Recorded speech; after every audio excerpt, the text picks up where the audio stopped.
Uma sociedade um pouquinho patriarcado, melhor, é o crime perfeito, isso aí é racista. Tem um bando de babaca. Com ódio das mulheres. Eu acho que o deboche é muito bom. Calma-se. Tem gente que gosta, tem gente que se Exato. identifica. Senta direito, garota.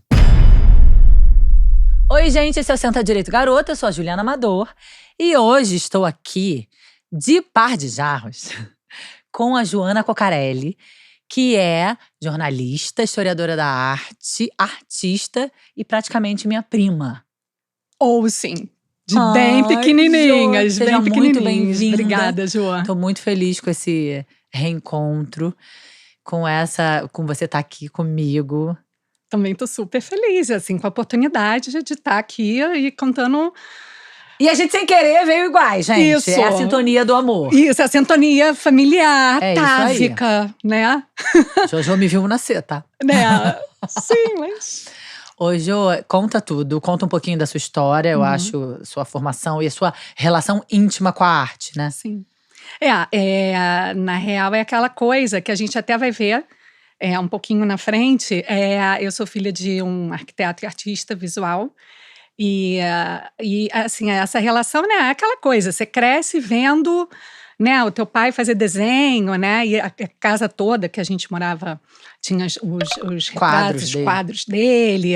Ele até fez um da sua mãe. Tem. Isso. Minha mãe é linda. Linda. E ele viajava todo ano, enquanto esteve casado com a minha mãe, para a Europa. E em vez dele levar, né, filme comum de câmera para depois revelar e botar no albinho, ele comprava um filme especial para fazer slides na hora de revelar, botar naquele carrossel que tinha antigamente, puxar um telão que ele tinha instalado em casa e te contava. E contava pra mim, esperava entardecer, porque era aquela coisa de retroprojetor. Uhum.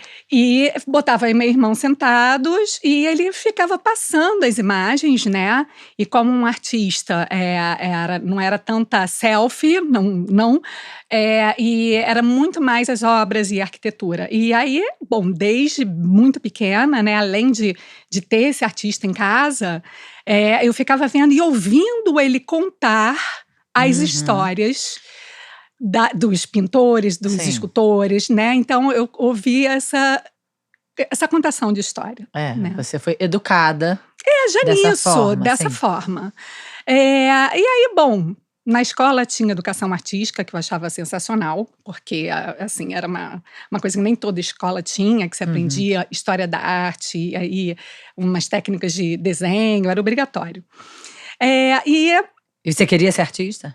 Não, eu já quis ser tudo, mas, enfim, eu não pensava que eu seria artista, talvez até porque eu olhava assim para o meu pai e eu falava, uau, olha só, esse talento que a pessoa tem para, cara, desenhar, pintar, esculpia, papai esculpia, né? E eu falava, nossa, eu não sei. Mas eu não sei o que, não sei se eu sou a altura, não sei se eu vou conseguir. Eu acho que tem um pouco isso.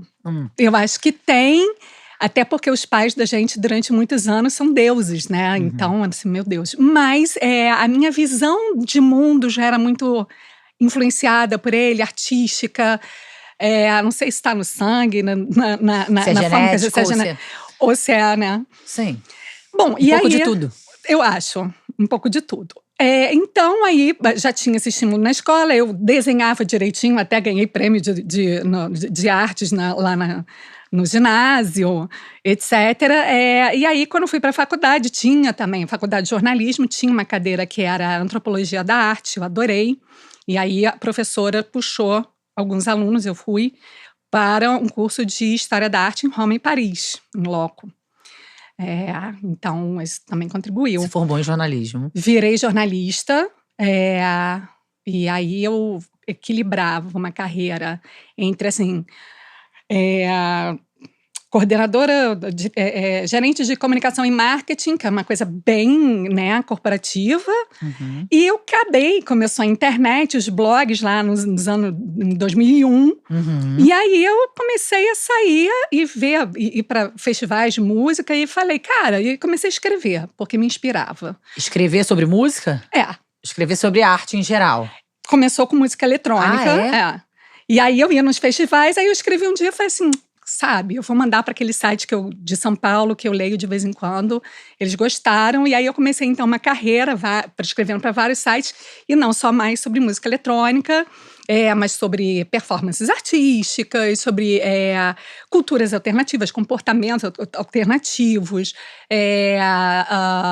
sobre, ecologia, enfim, uma outra coisa. Eu criei uma outra carreira paralela. Paralela, mas ainda jornalismo relacionando a arte. Isso. E aí, passa o tempo. E eu tenho a minha filha, que hoje tem 13, mas é aquela coisa, férias escolares, quem tem filho sabe, que a gente tem que reinventar a roda toda semana, porque você tem que dar atividade para a criança, senão ela fica ociosa em casa. Então, em 2016, minha filha tinha 6 anos, era férias de janeiro, e eu falei, cara, não tem mais o que inventar. Então, aí eu pensei, por que eu não chamo as amiguinhas da minha filha para virem aqui em casa? E aí, eu vou mostrar algumas coisas de arte, tipo pirâmides do Egito, e falar um pouquinho sobre arte grega até. Só que eu falei, eu vou ter que ter um storytelling, assim, eu tenho que ter um jeito de atrair. Uma didática que seja interessante para as crianças. Porque a criança menor, ela tá assim, a janela de atenção dela é muito curta. E logo depois eu tive a ideia, vamos engajar essas crianças. Acabou de vir, então, olha, vários materiais de arte, massinha, pilô, aquarela, tudo. Eu abria no meio da sala e vamos lá, agora eu quero ver, o que você gostou mais de ver hoje? E aí as crianças iam fazendo. Então, cara, o mais lindo foi a menina que fez uma Mona Lisa de massinha. É a coisa mais incrível. E os pais ficavam olhando. Eles falavam, gente, vocês podem ficar aqui e tal, né? Então, no final das contas, eu criei na minha cabeça esse historinha da arte, né? Que é uma contação… Virou um projeto seu. Uma contação de história da arte para as crianças, porque elas estão perfeitamente aptas, assim, a perceber a coisa, assim, nossa, várias surpresas. E depois ter essa atividade, né, ali manual mesmo. E os pais começaram a falar, olha, eu adoraria entender mais sobre arte, mas puxa… E aí eu comecei também a criar grupos para adultos, né? E aí, assim… eu acho que eu acabo ocupando um espaço entre as pessoas, muita gente tem mais interesse em arte, mas existe uma lacuna até você ter também a disposição de entrar no curso de História da Arte tradicional. Sim. Então, vamos começar com uma contação, vamos começar com uma coisa mais acessível. Mudar uma linguagem, deixar uma linguagem mais acessível. Isso, né? E aí, se você quiser se aprofundar, nossa, Sim. tem vários professores incríveis, assim, maravilhosos, que você pode se aprofundar. Mas é isso, é aquela coisa do jornalista, né? Você tem uma ideia e aí você traduz aquilo para aquilo se popularizar mais, Sim. entendeu? Democratizar a informação, A né? informação. Então foi meio que nessa. E aí aconteceu a Historinha da Arte… Você foi lá e fez. Criou. Sozinha. Não foi mais só umas férias de verão. Não. E aí todas as férias, durante alguns anos, tinha essa para as crianças. E aí tinha vários módulos, entendeu? Tá, E os módulos para os adultos. E para os adultos. Então, assim, não é que você vai chegar e vamos agora da pré-história até a arte contemporânea. O que você tem mais interesse? Então, eu preciso saber também o que vai chamar a atenção. Por exemplo, botar barroco para as crianças, de repente, uma obra é legal. Agora, elas estão muito mais ligadas, por exemplo, em gótico, eles adoram. Por quê? Porque tem castelos, né, meio mal assombrados, né, que não são, mas enfim. Tem os castelos da Cinderela, então tá ligado no mundo deles, né. Então, vamos trabalhar essas partes, porque isso já é muito para a criança criar, desenvolver um olhar mais generoso sobre beleza também. Porque eu acho que só a intimidade com a arte, com uma obra de arte, já é muito já é incrível. muita coisa. Então, assim, funcionou. E aí, quando chegou mais perto da pandemia, aí eu até falei, cara, eu fazia aula online também. Fazia? Sim. E dava, mas assim, na pandemia, não sei, que seria até um momento ótimo para continuar expandindo, fazendo online, né? Porque as pessoas procuravam o que fazer. Mas assim, eu não fui adiante, não sei. Mas agora você não tá mais fazendo leiturinha? Não, aí o que tá acontecendo agora é que… Historinha da arte, né? Isso, eu fiquei no jornalismo até o ano passado. Você seguiu, junto com historinha, você seguiu Tudo, escrevendo, sempre. fazendo tudo ao mesmo tempo agora. Sempre, fui editora de um site por muitos anos.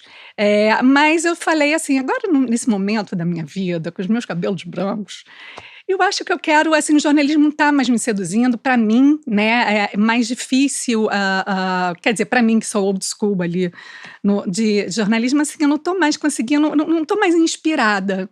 E aí eu falei, vou mudar a minha trajetória para o estudo, mais a popularização mesmo, né? Tirar esse gap entre um enorme desejo que eu detectei nas pessoas de saber mais, mas também não tanta disponibilidade para parar e fazer um curso, né? Então eu falei assim, então beleza. E tirar da academia, né? Você não fica só, só a galera E eu acho que, assim, né, para a minha missão é diferente dos historiadores da arte com os quais eu estudo, Sim. né, e me aperfeiçoo, Cada claro. um tem a sua função importantíssima. Isso. Então, eu tento entender melhor qual a expectativa, qual o perfil dessa pessoa. E nessa, quer dizer, aí eu vou agora já pular um pouco aí para o nosso assunto. Tá, mas aí você agora abandonou o jornalismo e falou, vou me dedicar a isso. Totalmente. A trabalhar com a história da arte. Isso, e em aula, e assim, se você vai viajar e não sabe exatamente o que vai encontrar na cidade que você vai. Museus, que lugares, que exposições. Isso, muito legal. Conto. E aí até agora, né, estou fazendo agora uma especialização também em monitoria do público infantil em museus. Como transformar um museu num ambiente interessante para as crianças. Estimulante. Eu acho muito importante criar a paixão. Muito. Não pode ser uma coisa só intelectual. Nossa, uau. Eu acho que é a parada. Sim. E aí, o que já tá rolando? Desde muito pequena, né? Eu fui observando que nunca tem uma artista mulher gloriosa, maravilhosa. Quer dizer, no século XX, né? Já no XIX ali, já começa a rolar. Mas em nenhum momento, num grande livro de história da arte, cara. Nesses livros enormes. Nos museus. Sim. Como pode? Né? E isso sempre me deixou muito assim. Eu falava, e eu pensava muito rapidamente, não, mas que mulher tinha que ficar em casa mesmo, cuidando dos filhos. Mas Tinha também esse elemento também, né? Mas existiam grandes produções de mulheres. Aí eu fui pesquisar. E aí que bom, né, que houve aí essa terceira ou quarta onda feminista que já tem pelo menos uns 10 anos, 12 anos. Porque é um novo modelo, né? Quer dizer, um novo existir, não é modelo não, existir, expressar do feminino que agora a gente quer, sabe? Realmente a coisa amadureceu e a gente quer muito mais da nossa condição feminina. Então a gente quer se reencontrar no passado onde fomos apagadas, por exemplo, nas artes. E aí eu comecei até porque assim, eu procurava livros há 20 anos atrás. Não, há 20 anos atrás já, assim. Você já estava nessa busca de onde estão essas mulheres artistas, que elas existiam. Pois é, elas estavam ali. E aí, né, a internet, mesmo na internet não tinha o site, e aí, mais recentemente, não tinha. Mais recentemente começou a aparecer e eu comecei a fazer uma pesquisa, né, que ela, enfim, eu acho que bom, primeiro justiça da história da arte, né, porque essas mulheres não é que elas… reparação histórica. Porque essas mulheres, por exemplo, elas não é que elas faziam uma arte mais ou menos, nem nada. Por exemplo, a gente tem a Elisabetta Cirani, que ela foi uma artista barroca, que, sabe, assim, expôs, ela era uma das grandes damas da arte barroca. E aí você não tem isso nunca. O Papa Clemente VIII, eu não sei se foi com a Elisabetta Cirani ou com uma outra barroca também, que é a Lavínia Fontana, mas ele chamou para elas fazerem arte, uma delas fazer arte para ele. Quer dizer, elas eram altamente reconhecidas. Como isso não está num livro de história da arte? É muito complicado para minha cabeça. Bom, as condições para as mulheres não eram ótimas. Elas não podiam, por lei, frequentar as escolas de belas artes. Então, a maior parte delas, a história dessas mulheres mais, vamos lá, Renascença, Barroco, Romântico e tal, foi passada por pais artistas Ah, tá. para elas. E eram autodidatas também, sim? Sim, mas era muito difícil porque, por exemplo, aí elas podiam ser autodidatas, mas elas, por exemplo, Aprendiam técnicas com os pais, é isso? com os homens, pais homens, e aí eu também não sei por quê, o que motivava esses caras. Realmente reconheço na minha filha uma coisa especial e quero treiná-la. Ou seria porque a mulher, naquela época, ela tinha que ser prendada. Então, ela tinha que bordar muito bem, falar um outro idioma. Tocar piano. E o piano é um instrumento que não dá para você chegar e levar e ir para o bar tocar. Então, mantém a mulher em casa. Os homens que tocam violão e vão pra vida. E vão, sabe? Então, existiu esse lugar, né, mais limitado. Elas não podiam, por exemplo, fazer estudos anatômicos com modelo nu. Entendeu? Então, porque, nossa, meu Deus, uma mulher olhando para um corpo nua. Então, elas não tinham tanta noção de anatomia também. Então, elas tinham, mesmo com alguma educação, assim, elas ainda tinham desafios. Sim, limitações mesmo, né? Limitações mesmo. Aí é isso. Então, aí os pais, aí a gente também não sabe também se esses homens artistas, eles estavam fazendo isso porque reconhecia na filha um talento, ou se é porque ele queria, talvez, que a menina sentasse e fosse prendada nas artes de pintura. Naquela época, quer dizer, o mais provável é que esses homens, esses pais realmente queriam uma coisa melhor e entendiam ali um talento da filha, porque a própria reputação de uma mulher que pintasse já era vista com olhos de essa mulher não é normal.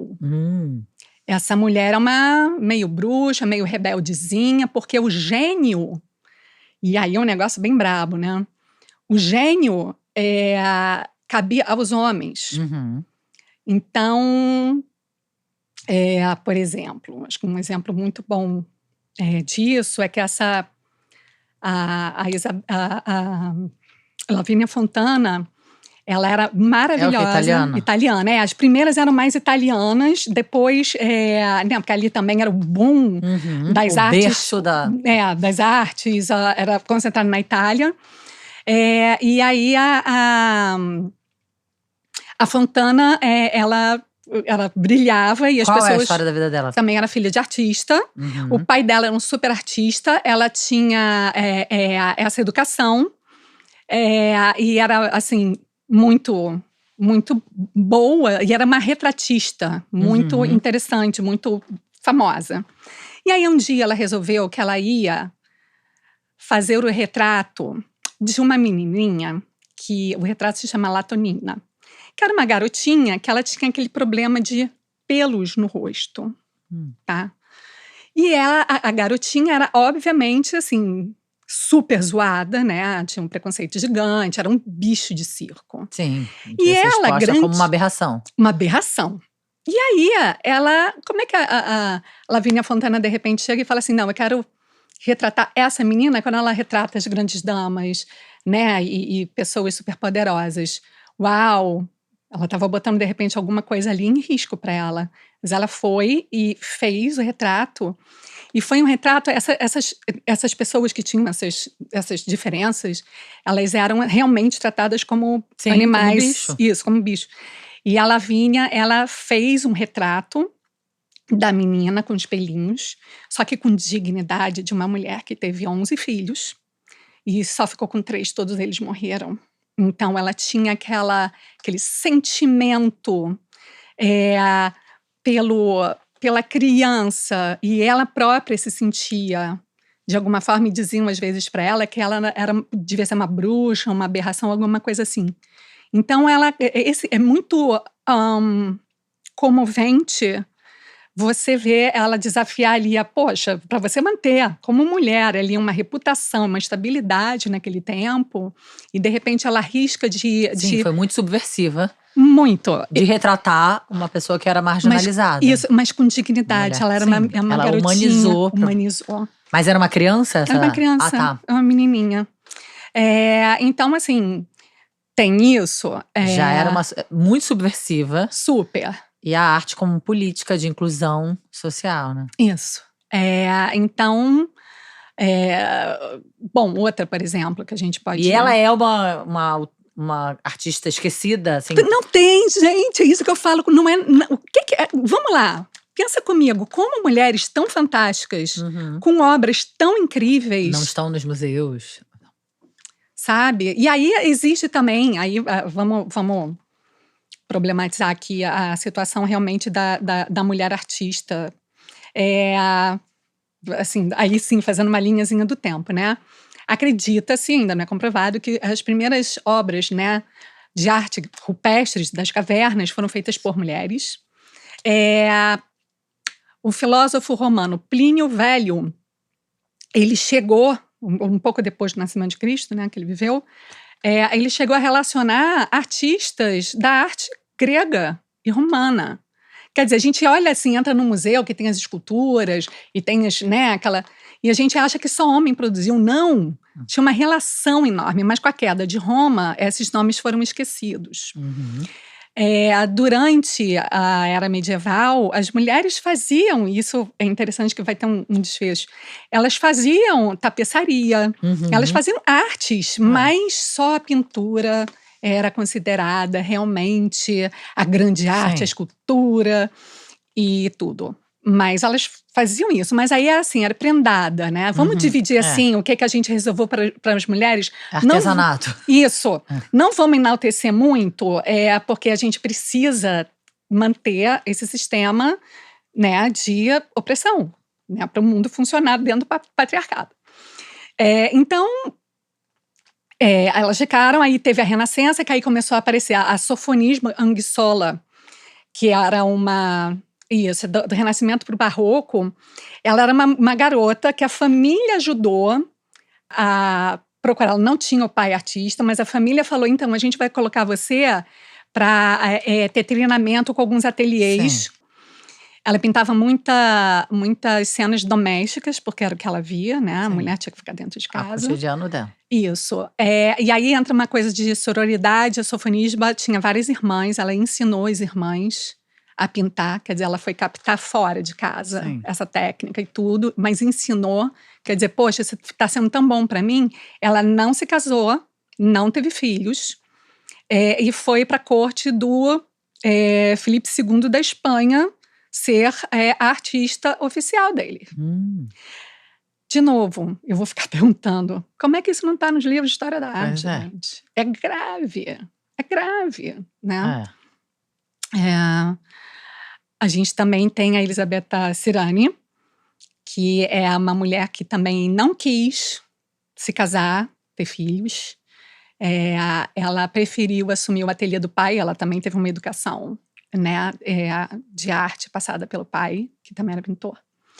E ela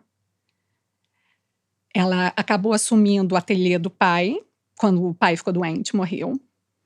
E ela teve a coragem, também porque ela também tinha uma condição social mais elevada, financeira, onde ela seria um pouco mais respeitada, mas ela abriu uma escola de treinamento para mulheres de arte. Ela morreu com 27 anos. Com 27, caramba. Super cedo, né? Mas foi outra gloriosa, sabe? E desobediente, né? Não casou, não teve filhos, maravilhosa. Exatamente, fez o que ela como quis. a Sofonismo. Exatamente. E aí... depois a gente, quando chegar aqui no século XX, vai ver isso tudo se repetir. Mas aí, por exemplo, tem um caso que é brabo, da Artemisia Gentileschi, que era filha de um grande Horácio Gentileschi, que era um grande artista. Ele treinou ela e mandou ela para um amigo dele, artista, para continuar treinando. Ele violenta ela. Ela passa por uma... Claro que culparam ela. Ela que provocou, né? Então, a gente está vendo que essas pautas estão acontecendo aí. E até hoje, gente, século XXI, a gente ainda passa por isso. Quer dizer, muita coisa tem que ser feita. Mas, enfim, ela passa por ela é julgada, não ele. Ela passa por um julgamento muito humilhante. Depois ela meio que casa casamento meio arranjado, assim, para ela assumir ali, Sim. com um artista muito menos Importante que ela, o talentoso. talentoso. E tem várias obras dela onde ela retrata, são obras históricas, né? Mas retrata as mulheres de alguma forma numa posição de comando ou se vingando dos homens.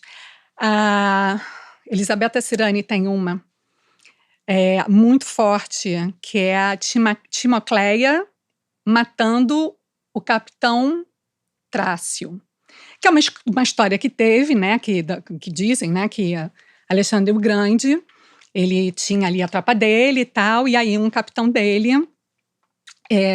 pegou uma moça numa invasão, a Timocleia, estuprou, depois forçou ela a ir dar para ele o dinheiro que ela tinha. E aí ela tem um poço, que era onde ela guardava o dinheiro. E aí ele chega perto e aí ela empurra ele. E a Elisabetta conta essa história retratando a hora que ela empurra o cara, né, o Trácio, para dentro do poço e mata ele. Todos os outros pintores homens, eles só fazem uma pintura sobre essa história com a Timocleia sendo julgada, punida, né? Então, assim, existia muitas obras mostrando assim, olha, a gente está sendo oprimida e existe aquela... Uma outra narrativa, era a narrativa das mulheres, que foi apagada a vida inteira. E é isso, então isso tem bastante, né, na história da arte. Uma outra história também que é assim, muito desafiador, foi, como você fala, né, era uma artista muito subversiva, foi a Marie-Guillermine Benoit, uma francesa. Ela pintou em 1800 um quadro chamado Retrato de uma Negra. E ela tinha rolado a abolição antes, e aí ela foi, e aí ela colocou, né, pintou uma mulher negra, ex-escrava, numa posição de segurança e tranquilidade. E, né, assim, os negros, eles, em geral, eram pintados ali nas suas funções humilhantes. E ela pega uma mulher negra, ex-escrava, e coloca como se ela fosse, né, tinha algumas pintoras das mesdames, né, que era pintar as damas da sociedade, as rainhas e tal. Em vez disso, ela pegou essa mulher, pintou como... Uma madame. Não, mas aí é que tá. Como se fosse um retrato, né, de uma, não madame, mas assim, de uma mulher, e ela ali com o turbante dela, com aquela, né, sou ex-escrava, e uma mulher branca pintando uma mulher negra. Quer dizer, ela falou assim, então, de novo, a sororidade, o reconhecimento de que essa mulher é uma escrava e de alguma forma eu também sou na minha condição feminina, eu vou desafiar todo mundo, em vez de pintar uma madame, eu vou pintar uma ex-escrava. E isso foi assim, mulheres não podiam ter opinião política naquela época, claro. né? Então, assim, como assim ela vai e faz... Foi um escândalo, né? Que a Marie-Guillermine, assim, tinha uma posição sobre um assunto, enaltecer uma mulher negra ex-escrava, né? E aí é o tipo de coisa que, assim, aí é que tá. Tem um ponto de vista, uma das coisas, existe um ponto de vista que foi silenciado, porque a gente não via muito isso, agora a gente vai passar a ver mais, mas que é a mulher desenhando a própria mulher. A mulher contando a história dela. Sim. Né? E a mulher com... E então, assim, e essa mulher, né, a Marie-Guillermine, assim, ela chegou e falou assim, eu desafio vocês, eu vou pintar. E, inclusive, diziam, olha só que coisa horrível, que ela tinha, ao mesmo tempo, pintado um tom de negro muito realista e muito difícil de alcançar. Então, assim, isso pode querer dizer que, na verdade, nenhum outro homem se esmerou para dar dignidade de um tom de pele negro que não tinha que pintar uma pessoa negra. E ela fez a perfeição.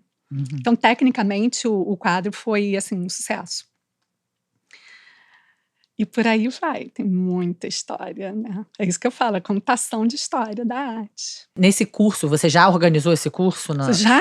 Assim, foi um dos primeiros que eu organizei para as pessoas, assim, para E agora, não, mas as agora você mulheres. assumiu muito essa história de que é a história da arte das mulheres ou não? Você tá fazendo. Então, assim, Você faz uma um das panorama coisas. geral e fala também das mulheres ou você tá. Na real, assim, o Historinha, ele é exatamente isso. Qual é o seu interesse? Você quer saber sobre a arte tá. escandinava? Então vamos nessa. Não, eu quero fazer uma coisa, realmente uma linha do tempo. Podemos fazer. O importante é que a história seja contada de uma forma que a pessoa se apaixone, não seja só intelectual, mas assim, então é isso, essa narrativa tem que ser legal. Mas é exatamente, por exemplo, enfim, quando as mães começaram a falar, eu também queria saber mais e tal, eu falei, gente, a gente pode, o que vocês querem saber o quê? Das românticas, vocês querem saber Eu falei, olha, eu fiz um estudo agora, uma pesquisa sobre as mulheres na história da arte que a gente não conhece. E aí elas viu um interesse giga, né? Mas tem curso sobre história da arte das mulheres? Ainda não. Não, existe, eu já dei. Já fiz. Não, você Sim, deu. não, mas existe. Por exemplo, eu fiz um no Parque Lage que era a história da arte e gênero. Hoje em dia, esses temas estão se desmembrando mais, né? Dos cursos mais formais. Sim, os tradicionais, né? Isso. E estão trazendo, assim, tem 1000 formas, né, de você ver, enxergar a arte, de abordar. Então, assim, o que eu acho interessante é criar uma abordagem, entender quem é o meu público naquele momento, pode ser um grupo, pode ser uma pessoa individual, né, entender isso e fazer aí uma curadoria minha mesma e oferecer, olha, acho que a gente pode fazer isso, ir por essa abordagem, por aquela outra e tal. Então, acho que é bom. Conta mais algumas histórias. Ai, gente, tem muita história. Tá, vamos lá, então. Segue essas histórias aí. Vamos falar sobre a Frida? Vamos, pronto. Vamos falar sobre a Frida, que Frida estava no Brasil. Frida ainda está no Brasil. Frida está no Rio de Janeiro. Eu vi essa exposição, eu não fui aqui, mas eu estive em Portugal agora recentemente e eu vi essa imersão lá e é super emocionante. Não existe, quer dizer, é mais sobre a vida dela, né? Você não vai ver nenhum quadro, nem nada. Sim, não, são as obras. As obras. A história. Eu acho que é legal a gente falar sobre a Frida, não só porque, bom, ela já virou, assim, tipo, existem uns pensamentos que comparam a iconografia dela. Ali ela na almofada. Ela tá em todos os lugares. Todos os lugares. Onipresente. Mas a iconografia dela, que é exatamente aquela foto, ela com, né, as tranças e as flores na cabeça, olhando. Hoje em dia está para as mulheres assim como o super, né, aquela imagem do Che Guevara tá para a esquerda, os revolucionários. Ela ganhou uma proporção eivada de um simbolismo. Por que isso aconteceu? Vamos lembrar também, né, que a Frida também tinha um pai artista, era um fotógrafo. Ela era quem ela era, que ela fazia o que ela queria. Quando ela, né, estava toda quebrada depois do acidente dela, ela começou a desenhar e aí foi que ela, né, e ela foi atrás do Diego Rivera para mostrar ali os retratos que ela tinha feito, as pinturas dela. E ele chegou e falou, muito que bem, é isso. Mas é brilhante, e ele até não foi um marido opressor nesse sentido, né. Ele, assim, tipo, dava força para ela e tal. Agora, no resto da vida dela é uma tragédia. E é emocional e física, né? E na maternidade, que para ela foi, assim, muito dramática e impossível. Mas a Frida, ela acabou, não só, né? Ela é moderna, né? Ela tá mais próxima de nós mulheres hoje em dia. Como ela era uma força da natureza e ela fez uma arte biográfica, né? Ela colocava muito explicitamente os problemas muito próprios dela, que todas nós olhamos para uma coisa ou outra coisa, a gente fala, uau, sou eu. Se conecta com aquela dor. Sou eu. E aí ela ganhou essa proporção gigantesca, né? Mas é interessante ver que a Frida, né, a gente está falando dela, E a gente acha que ela foi a primeira que fazia selfies dela, inventar selfie antes da selfie e tal, ou que foi a primeira a colocar ali seus dramas, mas não, a gente está vendo que na história da arte as mulheres de alguma forma queriam colocar ali seus dramas e desafiar de alguma forma e ter alguma, tipo assim, eu sou uma pessoa, não sou um bicho. A Frida, assim, ela tem isso. Mas, por exemplo, a gente pode pensar, agora voltando um pouquinho no tempo, gente, porque a gente está fazendo assim, né, com a linha do tempo, indo e voltando. Mas existia uma pintora barroca, a Clara Peters, que ela pintava, né, pintava a natureza morta. Natureza morta são, né, assim, as flores, as comidas, os objetos e tal, porque ela estava sempre inscrita no ambiente doméstico. E ela, às vezes, assinava e às vezes não assinava as obras dela. Só que ela sempre botava num detalhezinho o rosto dela ou uma assinatura dela. Então, assim, você tem aquele ramalhete, garfo, faca, não sei o quê. Aí no cantinho daquela faquinha que tá lá no cantinho, assim, ela botava Uma marca dela. Peters. Botava o sobrenome. Aí tinha, não sei, jarros e copos, tudo. Ela fazia o autorretrato dela pequenininho.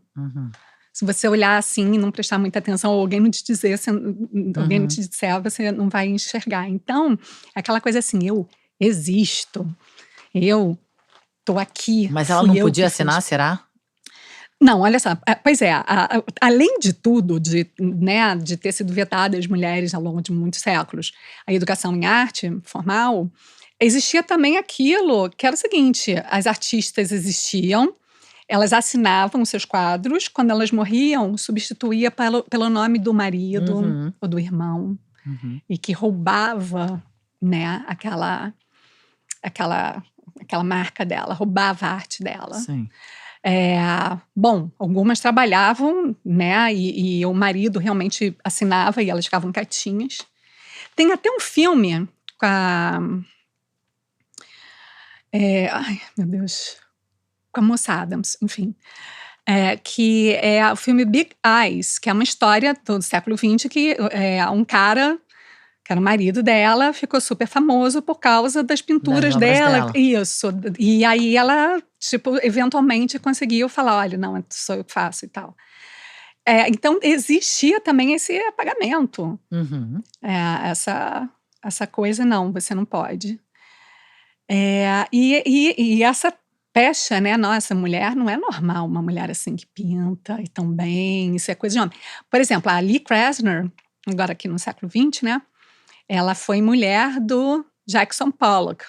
E é horrível ter que dizer isso, né? Para ela ser reconhecida, dizer que a Lee Krasner é mulher de alguém. É a mulher do Jackson Pollock, que foi aclamado, maravilhoso, né? Ele fazia arte por gotejamento. Mas a Lee Krasner, antes dele já começar, né, ali a aparecer, ela já era uma artista super consagrada no século XX, no modernismo. E diziam para ela assim, chegavam e falavam assim, nossa, até que você pinta muito bem para uma mulher. Para uma mulher. Ela tinha tanta raiva daquilo que ela destruía as obras dela às vezes. O ressentimento, essa falta de atribuição e reconhecimento, né? Todo mundo quer isso. A outra artista que é menosprezada, que é a Yoko Ono, né? Ela era uma puta artista do grupo Fluxus, que era muito revolucionário nos anos 50. E aí, bom, eventualmente, né? Casou? Não, ela foi casada com Nam June Paik, até que foi um dos grandes inventores da videoarte, assim, um cara genial. Quer dizer, ela não era...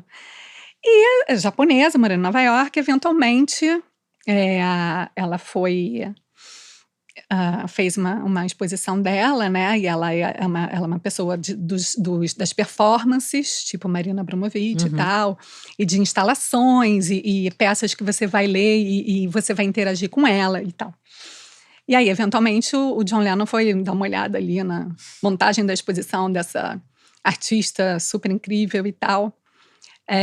E todo mundo ficou pensando, mas como é que o John Lennon tá com ela?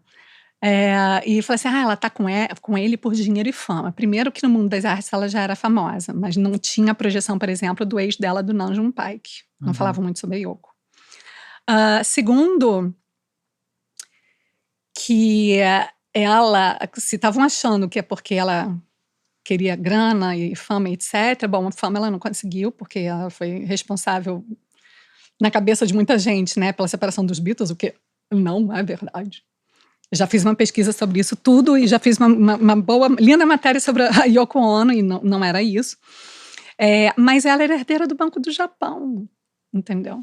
Só que, né, a gente conhece essa mulher, ela tá fazendo umas coisas esquisitas. Sei lá de onde veio, deve ser interesseira. Deve ser interesseira, quer dizer, se ela fosse o Nam June Paik, que imediatamente foi o ex dela, que foi reconhecido como, né, ali um dos precursores da videoarte, talvez não tivessem duvidado, mas aí depois ela foi herdeira do Banco do Japão. E ela junto com a Marina Abramovic, né, uma das avós da performance, dessas performances bem loucas, bem desafiadoras.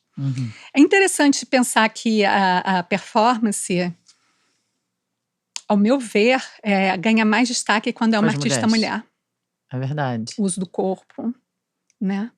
A proposição do perigo. Talvez por estarmos sempre mais vulneráveis, né? Então a gente se coloca mais nesse lugar com mais entrega que a performance exige.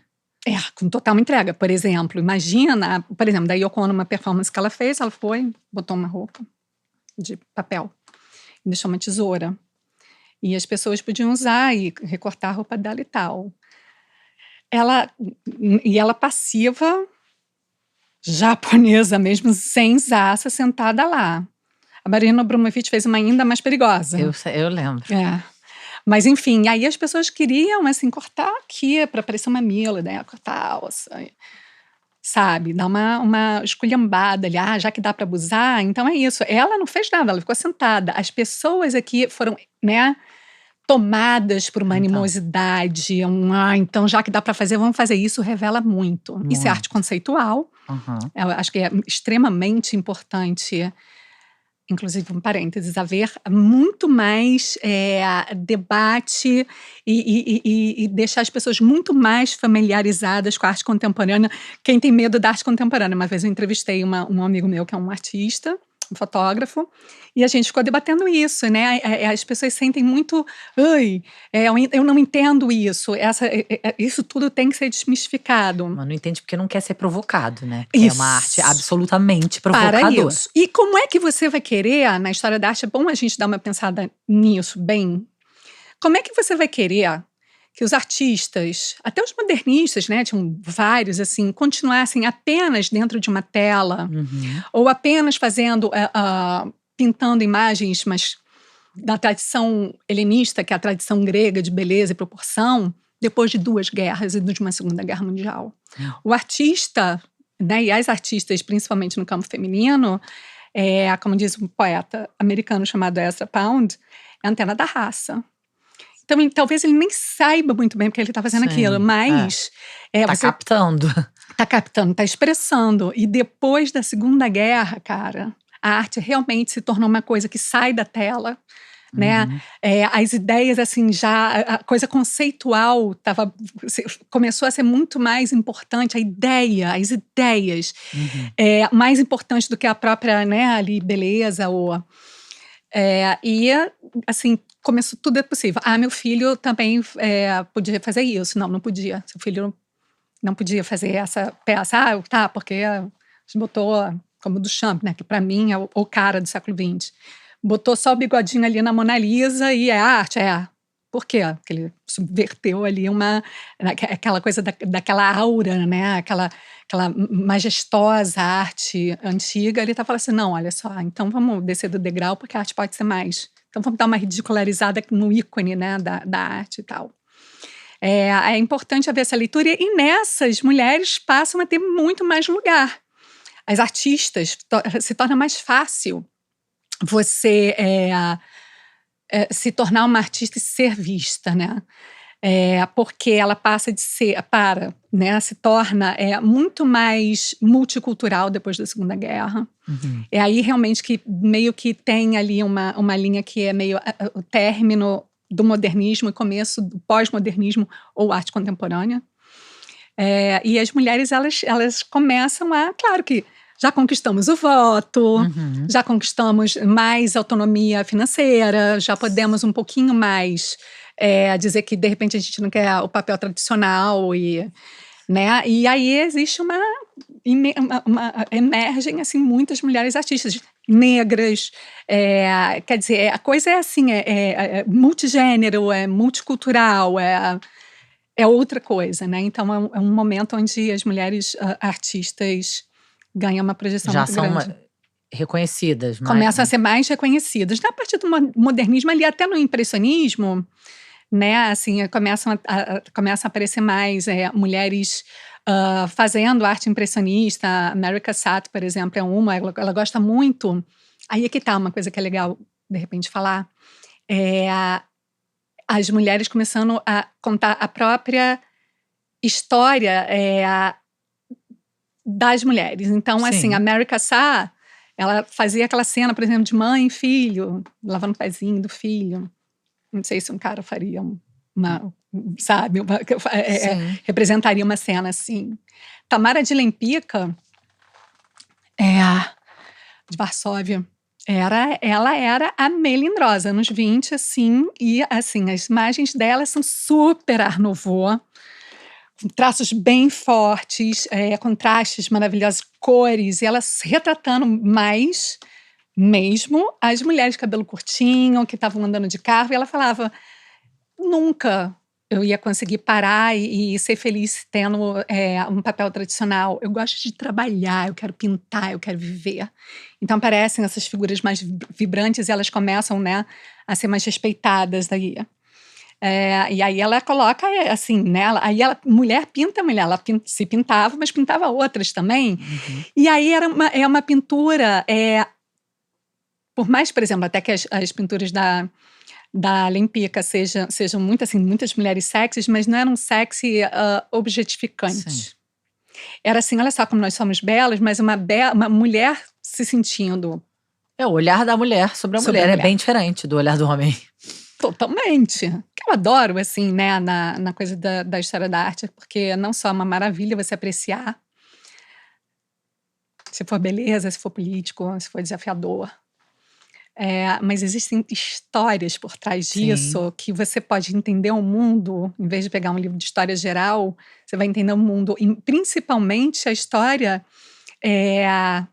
das mulheres vão ser muito mais contadas através de uma história da arte justa, do que na história, a história da arte feita por elas. Então elas contando a história delas através da arte. Isso. Do que numa história geral. Claro. Que a mulher também era muito apagada politicamente. Também não estão contando nada. Não estão, mas é exatamente isso. Então, assim, essa sensibilidade, essas dores, essas coisas muito próprias do universo feminino, né? Sim.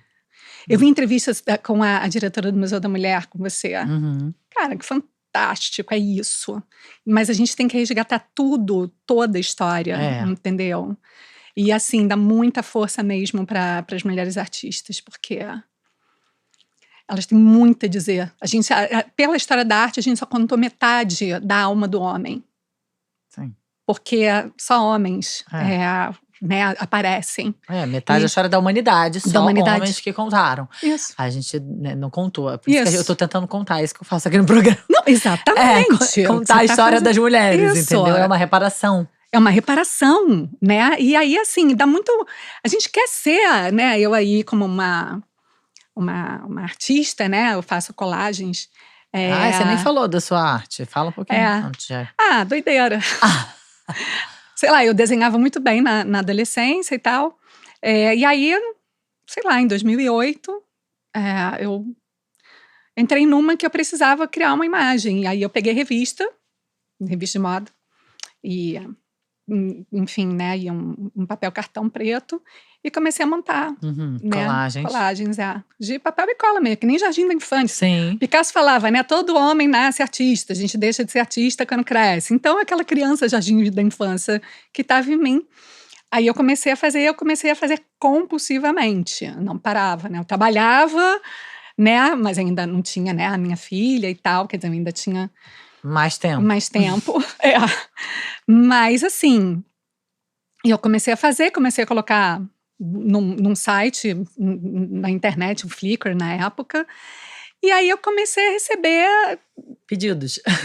É, posso usar a tua imagem para ilustrar a capa do meu livro, uma filósofa americana, fiquei super feliz. Eu sempre coloquei Creative Commons, quer dizer, como eu também me aproprio de imagens dos fotógrafos, né, para criar ressignificar essas imagens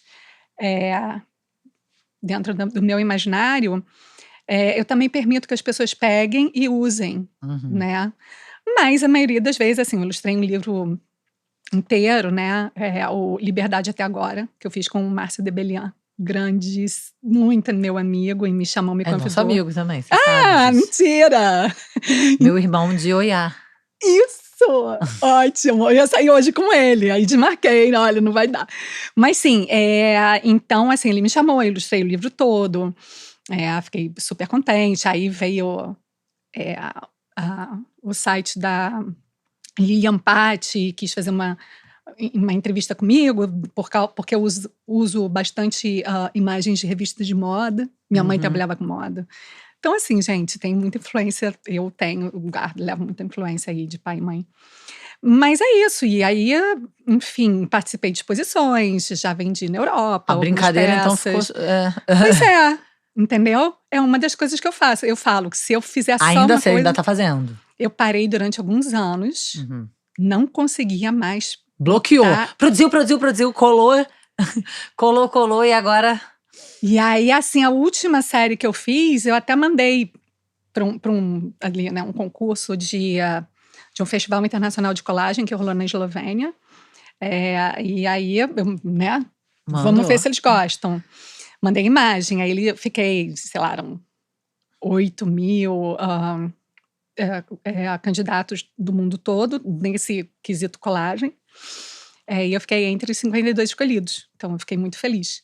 Sim. E aí, eu mandei para eles a arte mesmo, né, um papel e tal. E aí, depois, com isso, eu devia falar, vamos continuar. Mas alguma coisa… Te parou, te bloqueou. Me parou. E agora, você tá parada? Aí, agora, eu tô começando a fazer esculturas esculturas… que são, né, na verdade, pequenas instalações, assim, ready-made, né, que a gente chama. São objetos que já existem e criando colagens junto desses objetos. Então, é considerada uma escultura, né, na arte contemporânea, com certeza. E aí, então, eu tô começando a sair do plano para ir para uma coisa 3D. Mas experimentando, assim, né, sem muita… Não sei, né? Sem muita perspectiva. Não, acho que sem muita pretensão, mas ao mesmo tempo verdadeira, você né? Fazendo tem que criar. Quando tem um chamado, você É. tem que criar. É uma violência você sentir isso e você não poder…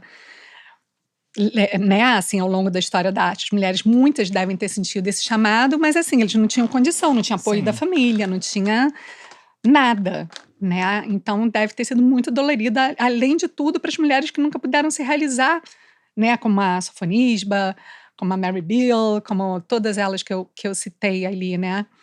Imagina só que dor. Sim. Então, é isso, né? E aí, então, também contar essa história, fala, uau, acho que dá uma estimulada também, assim, dá uma… que bom, nas mulheres que querem criar alguma coisa. Sim. Botar pra fora, não mais seremos sufocadas. Eu acho assim, eu penso que eu acho que é injusto com a sociedade, com as pessoas em geral, com as subjetividades, você não expor aquilo que você cria. Ou você ter medo de ser rejeitado, ridicularizado, tudo isso, assim, não dá, você não pode se pautar por isso. Esse meu hiato criativo, eu não sei de onde saiu, mas aí agora eu voltei… Sim. Mas é isso também, né? As mulheres são tão ridicularizadas, né? Essa coisa da falta de autoestima, de você nunca é boa o suficiente. E você vê homens tão medíocres. Gente, a autoestima do homem branco Sucessos e hétero sendo é valorizados, incrível. pois é. Então é isso, a gente tá, na verdade, curando feridas pra poder ser quem a gente é e, com isso, fazer a nossa arte, entendeu? Assumir Uhum. que somos também potentes, artistas. É um processo de cura muito profundo. É de cura histórico, né? Porque então é importante a gente conhecer essas histórias, Sim, né? Jô, que bom que você tá contando. É isso. E tomara que as crianças ouçam, porque é isso, as crianças vão ouvindo e a gente vai construindo um mundo novo. Sim, com certeza, né? E é isso, eu tenho, né, na minha altura da minha vida, agora eu escolhi realmente fazer isso, né? E entrar na coisa da história da arte, ter esse projeto que tem uma pegada um pouco diferente, né? Para que a gente sabe, assim, você não dá pra gente. Nós não somos só homo sapiens, nós somos homo simbólicos. Né? E o simbólico tá o quê? Na arte, Sim. naquilo que você nem entende muito bem. Uhum. Mas que precisa sair, né? Não dá para viver, né, assim, sem arte. E eu acho que a pandemia deixou isso bem claro. A importância ali de um Ministério da Cultura, ministério, na secretaria. Sim, né? Muito. E é isso, e saber como é importante. Até porque a arte faz pensar. A arte é formação crítica, né? Só. Básica, muito. Então, assim, tirar a arte também é uma forma de limitar. Exatamente, né? Assim, se você tem uma proposta totalitária, né, de política, você vai calar os artistas logo. Né? E eu dar uma sabotada ali, né? Não dedicar recursos e tal. O que você vai fazer, gente? Se você chega na sua casa, não pode ouvir uma música simples, se você não pode, sabe, ver uma peça de teatro, vai viver bonitão ali, a bonitona, sabe? Só de trabalhar, chegar em casa e fazer as coisas, cozinhar. Sim, é um operário. Serve, né? pra muitas coisas. Mas não é o que a gente quer. Não, a gente quer muito mais. Ai, Jô, adorei. Também. Tem mais alguma coisa que você queira falar? Provavelmente tem, mas eu já não me lembro, porque eu tô assim, né? Tô falando muito. Mas sempre tem muitas histórias. Isso não falta. E é muito gostoso ouvir e aprender e saber. Sim. Eu gosto das coisas pitorescas também. Eu sou meio… Fofoca. Adoro fofoca de arte. Fofoquinha de arte mesmo. Fofoca é história. Muito. Fofoca é história, nossa. Adoro também. Parabéns pelo seu trabalho, pela coragem. Super feliz de estar aqui. Se reinventar e obrigada por ter vindo. Adorei. Muito obrigada por ter me recitado. Adorei. Também. Fiquei emocionada. Também. Lembrei da sua mãe. Sim. É isso. Vamos ficar mais juntos, tá? Vamos nos encontrar mais, lindona. Beijo, gente. Beijo. Obrigada. Obrigada também.